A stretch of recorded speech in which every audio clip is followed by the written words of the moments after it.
गुरुर्ब्रह्मा गुरुर्विष्णु गुरुर्देवो महेश्वर गुरु साक्षात् परं ब्रह्म तस्मै श्री गुरुवे नमः।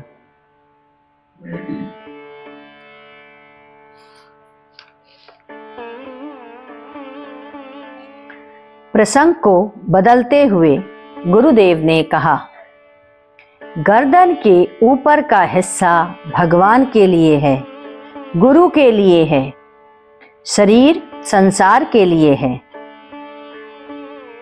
शरीर भगवान का अंश होता है। भगवान के चरणों में, गुरु के चरणों में सिर दिया जाता है। इसे संसारी व्यक्ति को नहीं छूने देना चाहिए। सत्पुरुष होगा तो वह जब भी चूमेगा या छुएगा तो आपका माथा ही चूमता है। महापुरुष क्या मांगता है? गर्दन के ऊपर का हिस्सा, और दुष्ट पुरुष गर्दन के नीचे का भाग मांगेगा। जब पुरुष सात्विक हो जाता है तो आपके सिर के बालों में अपनी उंगलियों को फेरता है, आपके सिर को सहलाता है। आध्यात्मिक होगा तो आपका गला पकड़ेगा। गुरुदेव अपने शिष्यों का गर्दन पकड़ता था। यदि गर्दन फंस गई तो वह नहीं निकल पाएगा। गुरुदेव ने कहा, यदि बेटे को बेटा हो जाए तथा बेटा अपने पुत्र को कमाकर खिलाने योग्य हो जाए तो माँ को चाहिए कि वह बैरागी बन जाए। वेद में भी कहा गया है कि माँ अपनी पुत्रियों का विवाह कर चुकी हो तथा एक से अधिक बेटे हों तो छोटे बेटे के विवाह के बाद जो पुत्र हो गया उसके भरण पोषण के योग्य यदि पुत्र हो गया है तो माँ को अपने रहन सहन, आहार विहार में परिवर्तन कर लेना चाहिए। जैसे जमीन पर सोएं, सादा भोजन करें, दिन भर प्रभु का चिंतन करें, जो भोजन मिल जाए उसी में संतुष्ट रहें। अथर्ववेद और सामवेद में भी कहा गया है, पुत्रस्य पुत्रः, मेरा बेटा शरीर से सबल रहे, विवाह योग्य हो तथा पुत्र जन्म दे और उसका पालन पोषण करने में सक्षम हो जाए, तथा माँ तू भी इतनी सबल रहे कि पौत्र को देख सके। उस समय तुझे वैरागी बन जाना चाहिए। संसार की सारी सुख सुविधाओं का त्याग कर देना चाहिए। अब उसका कोई कर्तव्य नहीं रह जाता और न उस पर किसी प्रकार का कोई कर्तव्य बचता है। वैराग्यता के लिए स्त्री को ही आधार माना गया है।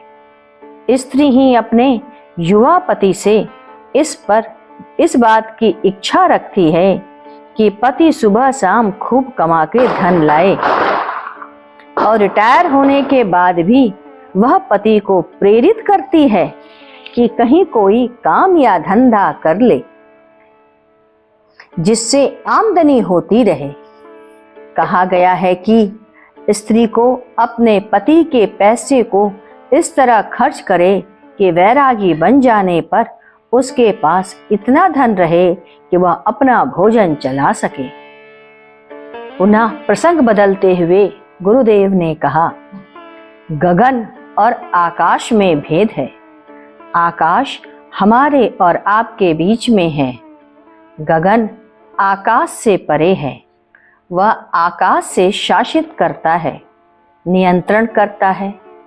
गगन से मधु विद्या प्राप्त होती है और मधु विद्या से अध्यात्म विद्या, अध्यात्म विद्या से पराविद्या और उससे विज्ञानमय प्राप्त होता है।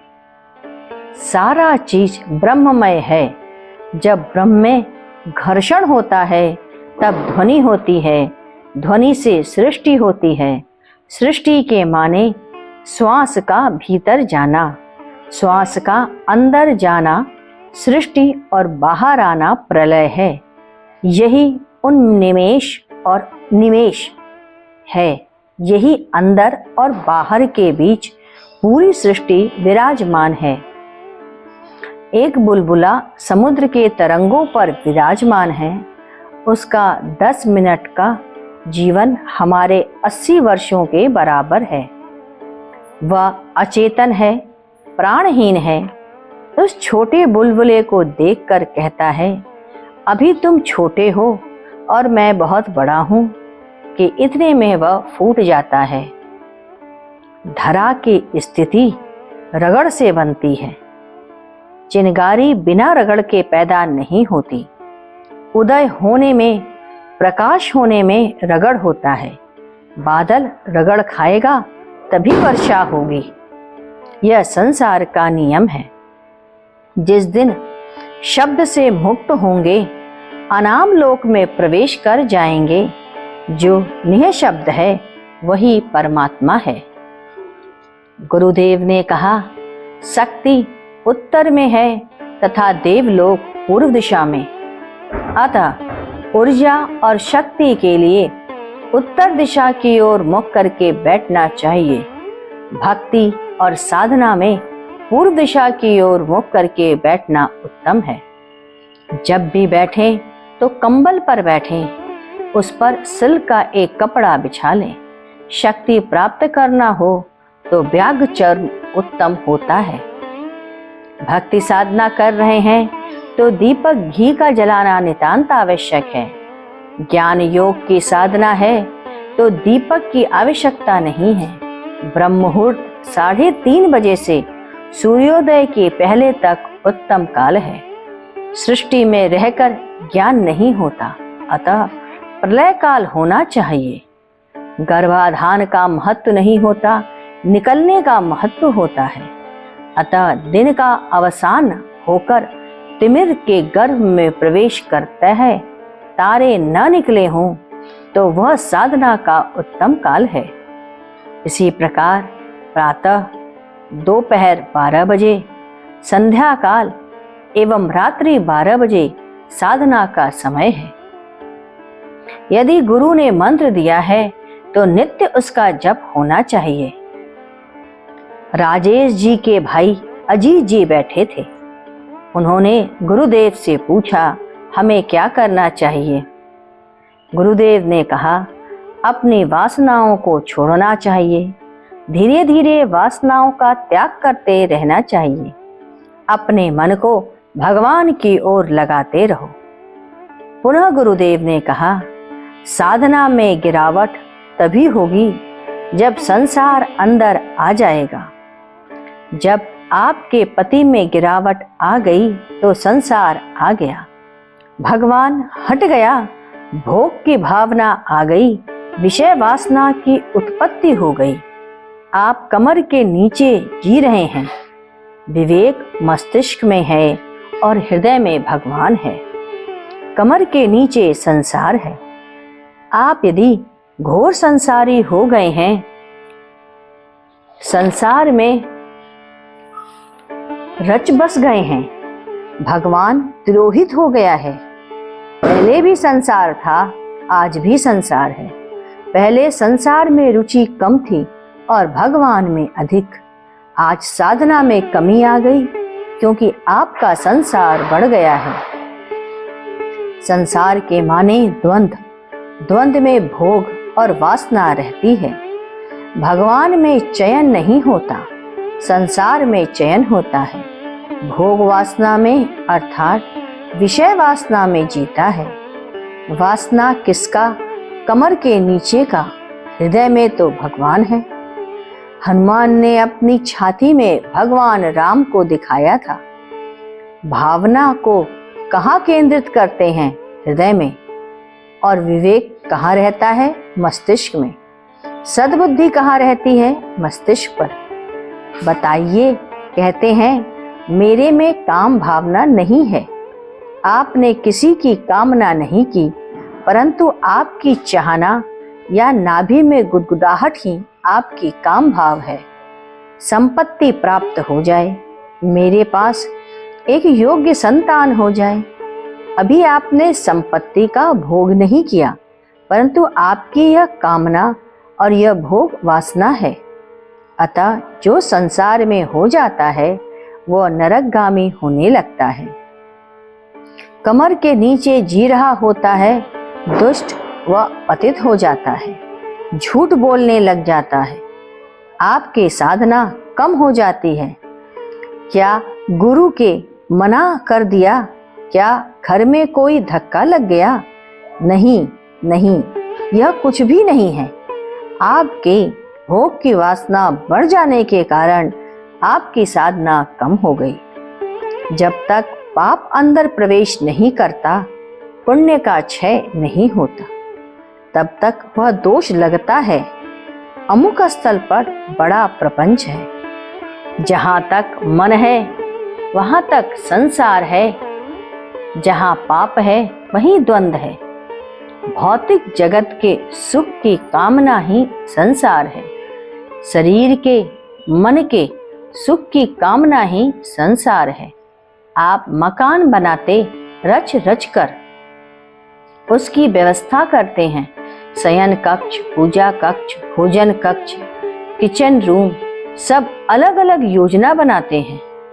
आप अपना शयन कक्ष सजाते हैं, किचन में बर्तन यत तत फेंका रहता है।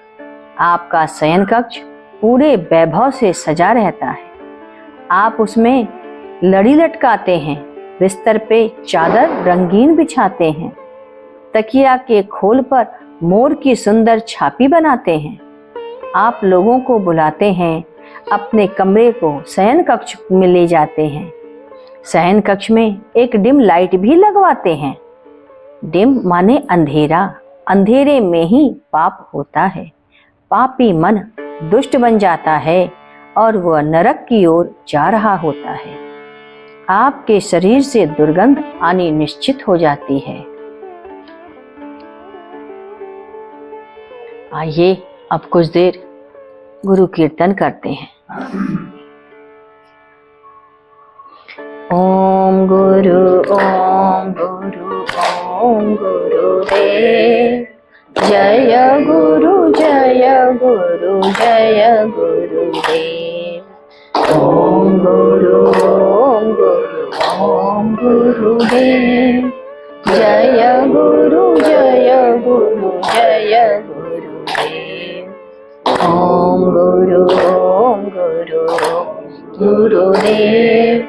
जय गुरु, जय गुरु, जय गुरुदेव। ओम गुरु, ओम गुरु, ओम गुरुदेव। जय गुरु, जय गुरु, जय गुरुदेव। ओम गुरु, ओम गुरु, ओम गुरुदेव। जय गुरु, जय गुरु, जय गुरुदेव। ओम गुरु, ओम गुरु, गुरुदेव। जय गुरु, जय गुरु, जय गुरुदेव। गुरु, ओम गुरु, गुरुदेव। जय गुरु, जय गुरु, जय गुरुदेव। बोलिए सद्गुरुदेव भगवान की जय। सद्गुरुदेव भगवान की जय। ओम गुरु